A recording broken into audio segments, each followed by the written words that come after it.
سوال پیدا ہوتا ہے اے اللہ یہ کیسے ممکن ہے؟ ہم تو مر کے مٹی ہو کے کیا ہو جاتے ہیں، ختم. ہم تو جاپان کے سائنسدانوں سے پوچھیں گے جنہوں نے اتنی زبردست مشینیں بنائی، اگر وہ رپورٹ پیش کر دیتے ہیں کہ موت کے بعد دوبارہ زندگی سائنٹیفکلی ممکن ہے تو ہم مان لیں گے. کیا خیال ہے؟ لیکن جب ہم سائنسدانوں کے پاس جاتے ہیں وہ کہتے ہیں اٹ ازنٹ پاسبل.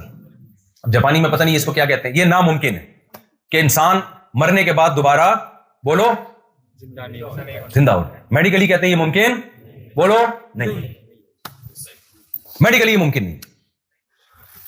وجہ اس کی ہے کہ باڈی بھی ختم، دیکھو پورا جسم سلامت ہوتا، خالی دل ہوتا، ہو سکتا ہے کوئی مشین لگا کے دل چلا دیا جائے. کیا خیال ہے بھائی؟ تو کہتے ہیں میڈیکلی ممکن نہیں ہے.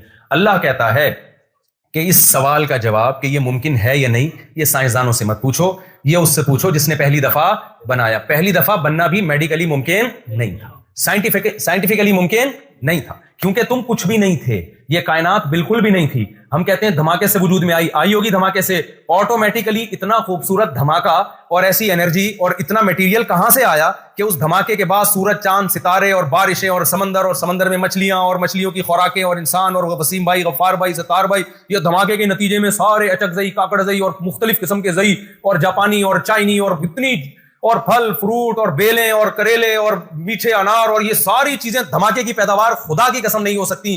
یہ اللہ کے ارادے کے نتیجے میں کائنات وجود میں آئی ہے. تو لخلق السماوات والارض اکبر من خلق الناس. اللہ کہتے ہیں اس پوری کائنات کو جس نے بنایا ہے وہ انسان کو دوبارہ کیوں نہیں بنا سکتا؟ تو یہ سائنسدانوں سے مت پوچھو کہ یہ عقلی طور پہ ممکن ہے یا نہیں، بنانے والے سے پوچھو، وہ تمہیں بتائے گا. جو پہلی مرتبہ پیدا کر سکتا ہے وہ دوسری مرتبہ بھی پیدا کر سکتا ہے. ہم ہر چیز پوچھ رہے ہیں سائنسدانوں سے، کچھ تاجروں سے پوچھ رہے ہیں، کچھ سائنسدانوں سے پوچھ رہے ہیں، کچھ یونیورسٹی میں پروفیسر سے پوچھ رہے ہیں. بھائی خدا سے پوچھو نا بھائی، وہ کہے گا جس نے منی سے انسان بنا دیا، ایک پانی کے قطرے سے بنا دیا. یہ تو ہم صبح شام دیکھ رہے ہیں کہ پانی کا قطرہ ماں کے رحم میں جا کے انسان بن کے نکلتا ہے، اس لیے ہم نے اس کی لاجک بیان کر دی.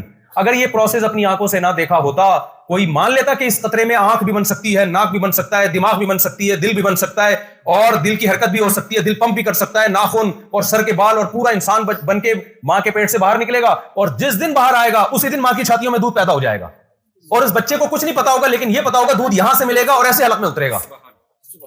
تو جس خدا نے یہ کیا ہے وہ دوبارہ زندہ کرنے پر قادر ہے. یہاں اکثر میں سورہ یاسین کا آخری رکوع سناتا ہوں. نبی صلی اللہ علیہ وسلم نے فرمایا موت کے بعد دوبارہ زندگی ہے. ہماری نظر میں ایمان کی بڑی ویلیو ہے، خوب سمجھ لو. لوگ آتے ہیں غیر مسلم ملکوں میں رہتے ہیں، ان کے اخلاق دیکھتے ہیں، اچھی بات ہے، بہت اچھے اخلاق ہیں، آپ بھی اختیار کریں، یہ تو اسلام کا حکم ہے، میں بھی اس پر بھی آؤں گا انشاءاللہ. لیکن پھر اپنا ایمان سے بھی ہاتھ دھو بیٹھتے ہیں. آپ کی نظر میں ایمان کی ویلیو نہیں رہتی. ایمان پہ کوئی کمپرومائز نہیں کرنا میرے بھائی. آخرت بڑی خطرناک ہوگی، بتا رہا ہوں، بہت خطرناک ہوگی آخرت. اللہ نہیں چھوڑے گا. ایک ہی تو چیز بچی اور بچا کیا ہے ہمارے پاس؟ مہنگائی کے ڈسے ہوئے ہیں ہم لوگ، کرپٹ حکمرانوں کو برداشت کر رہے ہیں. ایک کیا چیز رہ گئی ہے؟ ایمان رہ گئی. وہ بھی گیا تو گئے ہم تو، نہ دنیا کے نہ آخرت کے.